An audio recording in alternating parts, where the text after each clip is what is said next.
Pessoal, todo ano nós fazemos duas celebrações, comemorações, no meio do ano e no final do ano. Isso, assim, nós imitamos festejos que existem em muitos países, como no nosso país, que são os festejos de São João e os festejos de Natal, certo? Por que se faz esses festejos?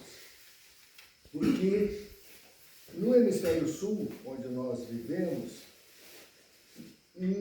próximo, quase do lado de São João, é o dia mais curto do ano. E no Natal, aqui na nossa região do mundo, é o dia mais longo do ano. Certo? Então, o Natal é uma festa muito antiga, muito antes do cristianismo existir.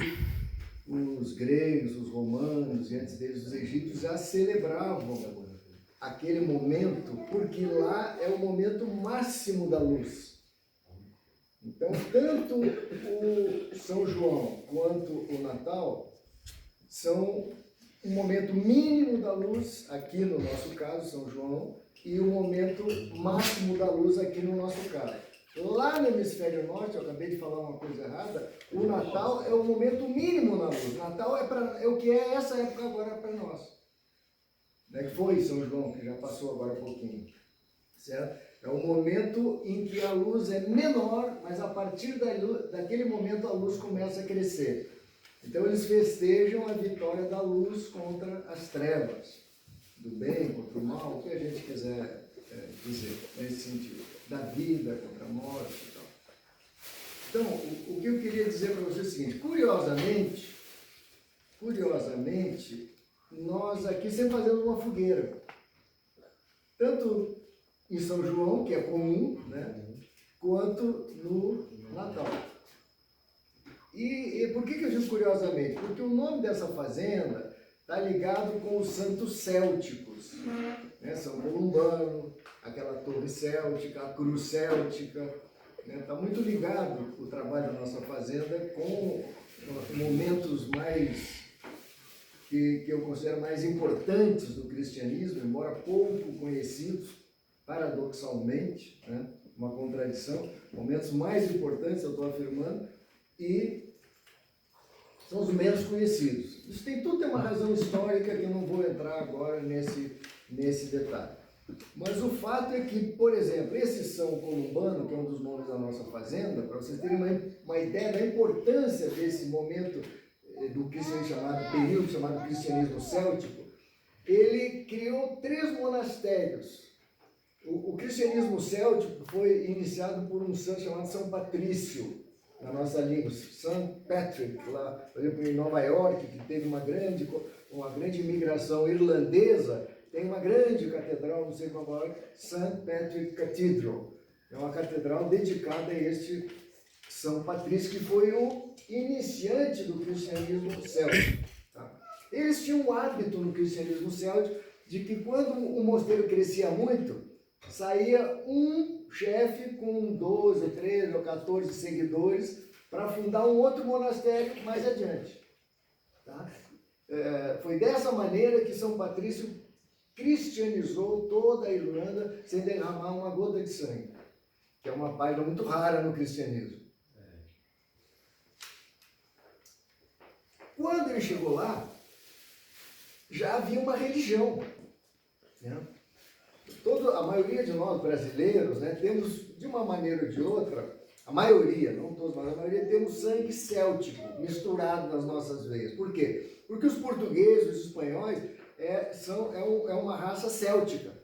É uma parte da Europa, lá a Irlanda, o país de Gales, Escócia, Portugal, Espanha, uma parte da França, uma parte do norte da Itália, era essa civilização céltica, muito antiga, muito anterior aos romanos.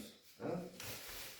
Bem, e naquela religião dos celtas, né, o fogo tinha por isso que eu digo curiosamente, o fogo era uma peça central na religião pré-cristã dos celtas. Então, quando São Patrício lá já tinha. Quem eram os sacerdotes da religião, das religiões? Os druidas. Aqueles caras tipo como é aquele do rei Arthur? Merlin. O Merlin é um druida. Aliás, também curiosamente, todas essas lendas chamada cavalaria do rei Arthur, estão muito inspiradas na tradição céltica colorida, né, ou melhorada, ou misturada com a religião cristã. Certo? Bom, então eu queria falar mais só uns minutinhos, para não cansar muito vocês, sobre o fogo. O fogo é uma coisa, entre aspas, né, mágica. Parece que não, né? Eu digo, se fosse um isqueiro e tal. Na nossa época é assim, uma coisa, banalizou-se. Na época antiga, lá dos celtas, o fogo era muito mais importante. Essencial. Por razões óbvias, né? A luz, etc. Tudo dependia do fogo. Hoje não, com a eletricidade e outras formas, né, mas todas ligadas à eletricidade. Olha aí, ó, vocês aí com celular, tudo isso aqui é eletricidade. Substituiu o fogo. Então o fogo não tem mais importância. Errado. Muito errado. O fogo continua sendo uma coisa absolutamente importante. Toda a eletricidade no nosso planeta, só para dar uma ideia, ela depende, por exemplo, aqui em cima, tem energia solar. Ou a eletricidade. A eletricidade também é uma coisa meio mágica quando você estuda profundamente a coisa. Como é que existe o magnetismo? Porque a eletricidade está ligada com o magnetismo. Os elétrons correm e criam campos eletromagnéticos, entende? Que faz os motores elétricos, que faz tudo isso aí. A luz, etc., toda que a gente conhece hoje, televisão, rádio, etc., etc. Mas isso depende do eletromagnetismo. Como é que o eletromagnetismo tem a ver com o fogo? Tem. Curiosamente, tem. Mas de uma maneira muito mais profunda. Por exemplo, toda a vida aqui no nosso planeta, para ficar mais fácil a compreensão, que a gente pega energia solar, ou a matriz energética do nosso país, a maior parte dela é hídrica. São turbinas em cima de barragens, certo? Faz uma barragem, Itaipu, cria um campo elétrico e a eletricidade corre pelo Brasil, pelo Paraguai, certo? Agora, então, da onde que vêm os rios? Os rios vêm das nuvens, ou vêm tem a ver com gelo e degelo, e tudo isso tem a ver com o sol. Certo ou não? Se tirar o sol, acabou a vida instantaneamente no nosso planeta. Não só os rios, nós, a formiga, acabou tudo. Vocês não têm noção.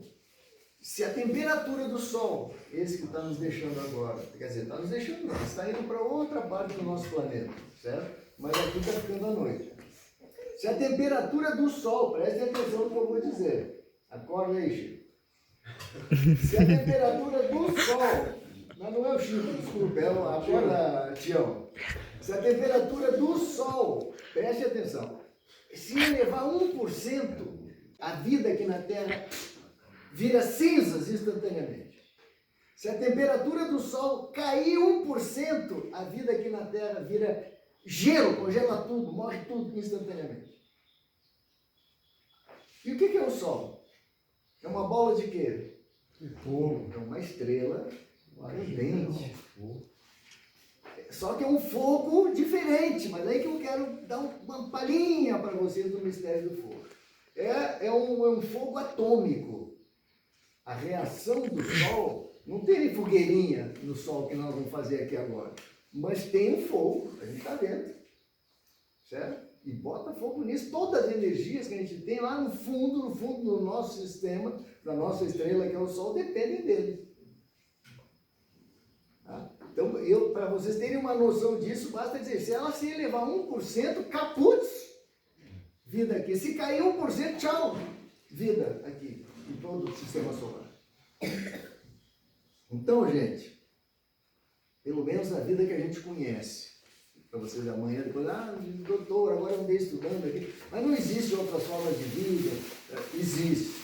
Eu acredito, ou se vocês quiserem, eu posso dizer que sei que existem outras formas de vida Por exemplo, agora aqui, eu estou falando, eu aposto que tem gente nos ouvindo aqui que a gente não está enxergando. Então, o que eu quero dizer, a vida que a gente conhece cientificamente, não é que a vida, entendeu? Enquanto existir criação, sempre vai existir vida e sempre vai existir morte. Agora, então, é uma bola de fogo para a nossa bolinha, da qual todas as nossas energias dependem. Mas então até a eletricidade depende do Sol e do eletromagnetismo gerado pela Terra. Mas no centro da Terra tem o quê? Tem um núcleo aquecido de lava. Lava, magma. E o que é o magma lava? É uma forma de fogo líquido. Se apagar o fogo no centro da Terra, o que acontece com o eletromagnetismo da Terra? Vira uma luazinha toda.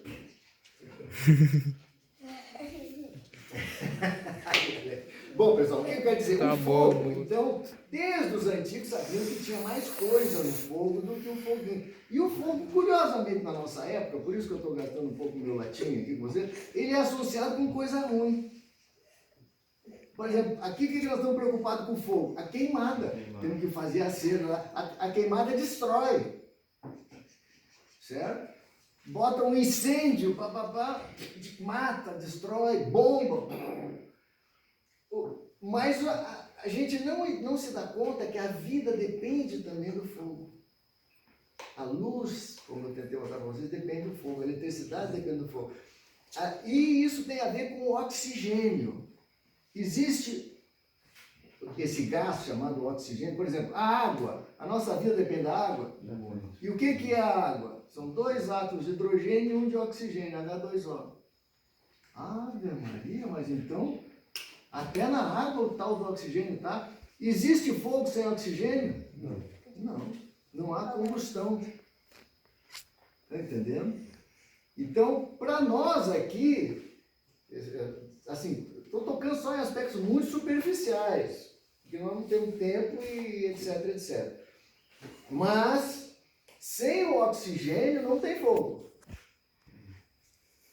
Aí, lá na nossa religião, na tradição judaico, greco, latina, cristã, como é que foi feito o homem? Com primeiro barro, água, terra e depois o sopro. Portanto, oxigênio. Certo? Vamos mais adiante. A nossa vida, através da respiração, o que acontece nos alvéolos do nosso pulmão? Há uma troca de gás carbônico por gás limpo. Oxigênio, sobretudo. Se você pega o cara que tiver falta de ar, você bota um oxigênio quase puro e tal, e o cara respira e sobrevive. Certo? Então quer dizer que, então a nossa vida dentro de nós existe uma espécie de fogo dentro de nós. Existe. Por exemplo, até a medicina, você sabe que eu estudei um pouquinho, existe o fogo gástrico, que é mais fácil a gente entender. Existem muitos fogos, mas um dos fogos que existe é azia, tal. Tô com uma queimação. Mas tudo isso depende do oxigênio. Agora, finalmente, a ideia principal, talvez, de todas que eu queria transmitir para você. Por que os antigos, e é isso que eu queria que a gente olhasse para o fogo de uma outra maneira, uma maneira que a vida depende do fogo, eu já dei várias palhinhas, mas vocês estão vendo que a vida depende desse tal de oxigênio. Como é que esse elemento se cria no ar ainda é uma coisa muito pouco conhecida cientificamente. Mas eu que estudo essas coisas meio, pode crer, eu digo para você, esse elemento na nossa atmosfera tem a ver com o Sol. A presença do Sol, a fotossíntese das árvores e das plantas, depende do Sol, para aquilo acontecer. Então para acontecer o oxigênio na natureza, tem a ver com o Sol. Não é muito cientificamente isso que eu estou dizendo, é meio, pode escrever, mas fica essa dica para ser estudada. Hein? É uma teoria bem válida. Né? É uma teoria interessante. Os planetas que não tem sol, não tem oxigênio. Por que os antigos falavam, já que você me deu essa chance, os antigos falavam, e é verdade, que 1 hora antes da meia-noite vale por 2 depois da meia-noite. Vocês já, os antigos, quem é os antigos? Eu, Chico, Dona Caísa, vocês já ouviram isso, né? Que quem dorme cedo antes da meia-noite recupera mais do que quem dorme depois da meia-noite. Que 1 hora de sono antes da meia-noite vai... Por quê? Porque ao longo do dia, o dia se enche de moléculas, vamos chamar assim, é uma coisa um pouquinho mais complicada, mas vamos chamar de oxigênio. Tá? E essas moléculas, elas são absorvidas, vocês já entenderam pela nossa respiração, mas há outros centros no nosso corpo que absorvem essas moléculas. Tá? E dentro das quais é fundamental o oxigênio. Fundamental o oxigênio. Mas basta a respiração, para não dizer que eu estou pirando, que o meu patrão está maluco. O oxigênio ninguém discute, os cientistas aí, todos lá, não, oxigênio, blá. Se não troca o sangue sujo pelo sangue limpo, o cara, puf, empacota na hora. Certo? É só parar, fechar e não respirar, que você não vê o que acontece, rapidinho. Tá bom? Então o oxigênio é importante. No fogo, o oxigênio, a ciência conhece, é fundamental. Para quem não sabe, aprenda. Sem, por exemplo, se eu quero acabar com fogo aqui, eu faço, cubro tudo, ele gasta todo o oxigênio, daqui a pouco o fogo... Respira, abafador que nós vamos fazer. Ó, isso aqui eu comprei não, vem aí daí. Isso aqui, ó, nós vamos fazer abafadores. Quem é que estava comigo lá? Era o Mariel e quem mais? O Ebinho? Tá apagando fogo. Você viu como é que eu apaguei toda uma banda? Puf! Cheguei a ficar com bolha nas mãos, só abafando. Acabou o oxigênio, acabou o fogo. Tá bom? Então, minha gente, vejam só. Por que os antigos, agora que eu queria chegar, que não eram bobos como a gente pensa que eles eram, eles de certo modo, quando eles olhavam o fogo, eles viam muito mais do que a gente vê hoje em dia. Eles viam de alguma maneira a presença do Criador. Por isso é que na religião céltica o fogo era tão importante. Não havia uma cerimônia na antiga religião dos celtas que não tivesse um foguinho ali. Então por isso, você está entendendo que eu falei, curiosamente, nós aqui, eu nunca pensei nisso. Não planejei, tem muita coisa que eu planejo, você sabe que não, sou meio doido e tal, mas nunca pensei nisso, vou fazer fogo por causa dos celtas, não. Não, só foi... Foi indo, porque a gente faz fogueira em São João, é da nossa tradição cultural e tal. No Natal já não é tanto, mas aqui né, acabou, virou uma puxou a outra de noite, é bom, foguinho e tal. Aqui no Cerrado alto, a 1000 metros, né, rapidamente, mesmo no Natal a coisa esfria. Né? Então foguinho chama, uma curiosidade. Para finalizar, agora é de verdade. O fogo, por que eles associavam fogo com a vida, a criação? Aí já é um pouquinho, prestem atenção, é um pouquinho complicado. Mas é simples ao mesmo tempo, um pouco profundo, mas simples. O fogo, a combustão, é uma coisa que, para nós, assim, falando simplesmente, ela vem de dentro para fora. Você já viu? Se tem aquela molécula, aquela coisa que a gente chama, aquele elemento que a gente chama de oxigênio, aquilo ali, pá! Ixi, gera uma reação em cadeia. Se tem material carburante ali, que aquilo ali vai. Semelhante a uma bomba atômica. O que é uma bomba atômica? Rebenta um átomo de urânio, um elemento pesado, e puf, gera uma reação em cadeia, vai rebentando outros átomos, fogo. O fogo, de certa maneira, gera uma reação em cadeia. Quem já viu um incêndio aqui sabe o que eu estou falando. Veio lá do seu coisa, ou o meu amigo Tião e o Fabrício foram fazer um foguinho, que nem a gente fez ali, o Mariel viu, um foguinho de nada, olha lá o trabalho que nos deu. Depois o negão ficou branco. De susto. Né? Você viu a cor que ele tinha? Não tô. Pegou fogo aqui dentro daqui. Teve que não estou controlando de oxigênio. Então, gente, o oxigênio, ele vem uma coisa de dentro para fora e gera uma reação em cadeia.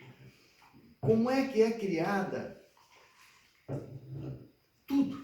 Como é que tudo é criado? Isso é a coisa um pouquinho complicada. Tudo é criado de dentro para fora. De onde é que vem a energia do átomo?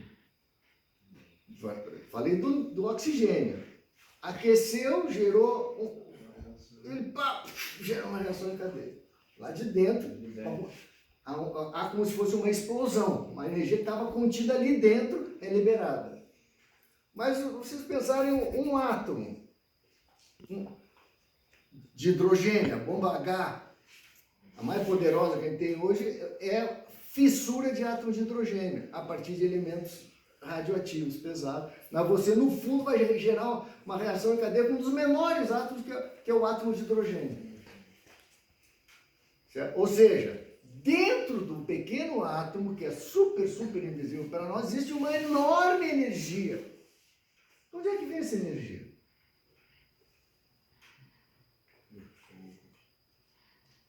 Do Criador. A ciência, na sua... Enfim, ela nos diz que houve um Big Bang. Ela acredita em Coelhinho da Páscoa, Papai Noel, a ciência é desse tipo. Ela acredita em coisas assim. Então ela acha que houve um Big Bang, não sei quantos bilhões de anos atrás, e o universo está em expansão a partir daquela explosão original. Por que eles acham? Porque o universo está se expandindo. Certo? Então eles acreditam que deve ter tido um Big Bang. Ninguém viu, nem fotografou, nem filmou o Big Bang. Mas teoricamente se aceita cientificamente isso. Que deve ter havido uma explosão original. Mas se a gente pensar um pouquinho, essa explosão original veio da onde? Veio disso, né? De dentro. Estão entendendo? Então, essa ideia de que a criação se faz de dentro para fora é muito importante para a gente entender tudo nesse mundo, na vida, etc., para o bem e para o mal. Então era por isso que quando a gente olhar para o fogo e a gente usar o fogo como uma celebração, no nosso caso aqui, nós estamos celebrando o quê? O dia menor, agora os dias só vão crescer. Então a luz ganhou, a criação ganhou, a vida ganhou. Certo? É isso que nós estamos celebrando. Mas por que o fogo? Porque o fogo tem embutido essa propriedade de nos lembrar que a coisa vem de dentro para fora. Pessoal, desculpe ter falado muito hoje, tá? Eu sempre agradeço duas coisas. A Deus e aos servos de Deus, sejam humanos, sejam angélicos, que todas as religiões falam nesses seres invisíveis e mesmo visíveis, são os profetas, são os chamados avatares, né? E também agradeço a vocês, que não vale como eu um pouquinho chupado, mas sem vocês e sem eu, isso aqui não andaria. Certo? Esse projeto de chamar atenção para ideias que eu acredito, né, certo, errado, são muito importantes, não só aqui para nós, mas para o mundo todo. Né? Se essas coisas que eu falo do cristianismo certo, da união do budismo com o cristianismo, vai que sejam verdade. O pastor é meio doido, ele fala coisa, mas e se por um acaso, vamos pensar assim, logicamente, e se por um acaso for verdade? Você já pensar na importância que essas coisas têm para as futuras gerações? Enfim, chega de xalalá. Eu agradeço a Deus, agradeço os seres divinos que servem ao nosso Criador, agradeço a vocês pelo nosso trabalho. É mais um ciclo, né, que foi vencido e nós, com o nosso fogo, que vamos acender daqui a pouquinho, depois que a gente encher um pouquinho a barriga, o fogo gástrico também será reverenciado. Nós vamos acender a nossa fogueirinha, tá, pessoal? Obrigado pela paciência, pessoal. Bom apetite aí.